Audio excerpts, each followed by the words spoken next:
নমস্কার বন্ধুরা, চলে এসেছি আবার একটা নতুন ভিডিও নিয়ে। বাড়িতে অনেক বড় একটা রুই মাছ নিয়ে এসেছে, সেটাই আজকে এখন রান্না করব। তো প্রথমে কেটে ধুয়ে পরিষ্কার করে নেব। মাছটা এতটাই বড় নিয়ে এসেছে, আমি ঠিকঠাক ধরতেও পারছি না আর কাটতেও পারছি না। তো যাক, কোনো রকম করে আঁশটা ছাড়িয়ে নিয়েছি। এবারে আমি মাছগুলোকে পিস পিস করে কেটে নেব। মাছগুলো কাটা হয়ে গেছে, এবার ধুয়ে নিয়েছি। পরিষ্কার করে ধুয়ে সামান্য একটু নুন আর সামান্য একটু হলুদ আর সামান্য সর্ষের তেল দিয়ে ভালো করে মাখিয়ে 8 ঘন্টার জন্য রেখে দেবো। মাখানো হয়ে গেছে, এবার 8 ঘন্টার জন্য রেস্টে রেখে দেবো। 8 ঘন্টা পর ফিরে আসলাম, আর একটা প্যানের মধ্যে সর্ষের তেল গরম করে নিচ্ছি। এবার মাছগুলো এক এক করে তেলের মধ্যে ছেড়ে দেবো। তেলটা গরম হলে তারপরে মাছটা ছাড়তে হবে, না হলে মাছগুলো ভেঙে যাবে। মাছগুলো ছাড়ার সময় একটু সাবধানে ছাড়তে হবে। আমার কড়াইয়ে যে কয়েকটা পিস এঁটেছিল আমি সে কটাই দিয়েছি। যতক্ষণে মাছগুলো ভাজা হচ্ছে ততক্ষণে একটা মশলা তৈরি করে নিয়েছি কাঁচা লঙ্কা, রসুন, আদা আর সামান্য সর্ষে, তার মধ্যে দিয়ে দিয়েছি ধনেপাতা, তারপরে দিয়ে দিচ্ছি টমেটো, দিয়ে একটা পেস্ট বানিয়ে নেব। আমাদের পেস্ট বানানো হয়ে গেছে, এবার মাছগুলো এক পিস ভাজা হয়ে গেছে। আমি এবার আলতো হাতে উল্টে দিচ্ছি মাছগুলোকে।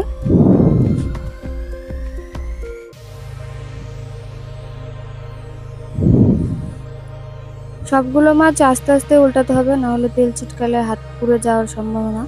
মাছগুলো উল্টে পাল্টে লাল লাল করে ভেজে নিয়েছি, এবার এক এক করে মাছগুলো তুলে নেব। মাছগুলো এপিট ওপিট করে লাল লাল করে ভেজে নিয়েছি, এবার মাছগুলো আমি এক এক করে তুলে নেব।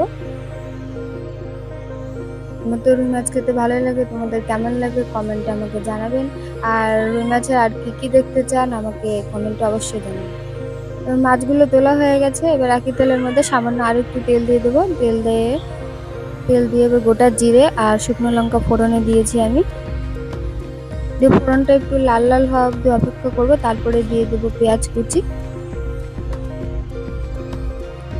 পেঁয়াজ কুচিগুলো দিয়ে ভালো করে একটু নাড়াচাড়া করে নিচ্ছি, তারপরে একটু নুন ছিটিয়ে দেবো যাতে পেঁয়াজগুলো তাড়াতাড়ি নরম হয়ে যায়।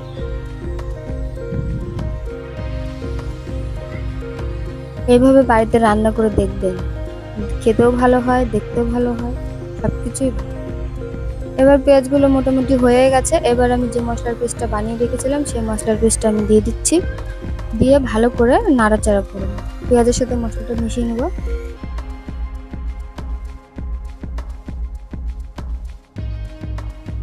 মেশানো হয়ে গেছে, এবার মশলা দেওয়ার পালা। তারপরে দিয়ে দিচ্ছি স্বাদ মতন লবণ, দিয়ে দিলাম হলুদ গুঁড়ো, দিয়ে দিচ্ছি কাশ্মীরি লাল লঙ্কার গুঁড়ো।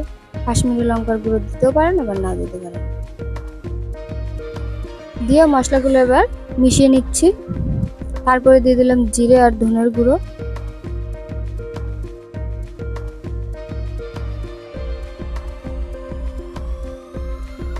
মশলাটা এবার কষানো হয়ে গেছে, দেখুন কি সুন্দর তেল ছেড়েছে। এবারে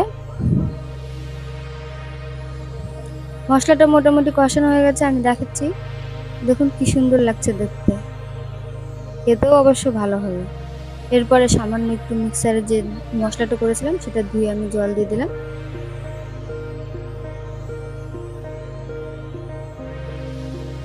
দিয়ে ঝোলটা একটু ফুটতে দেবো 2-3 মিনিট।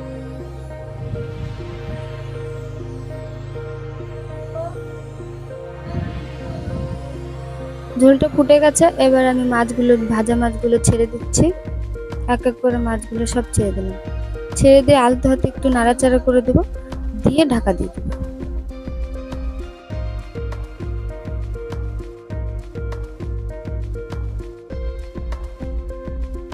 বেশি জোরে জোরে নাড়াচাড়া করা যাবে না, নইলে মাছগুলো ভেঙে যাবে। এবার ঢাকাটা তুলে দেখছি, হয়ে গেছে সুন্দর।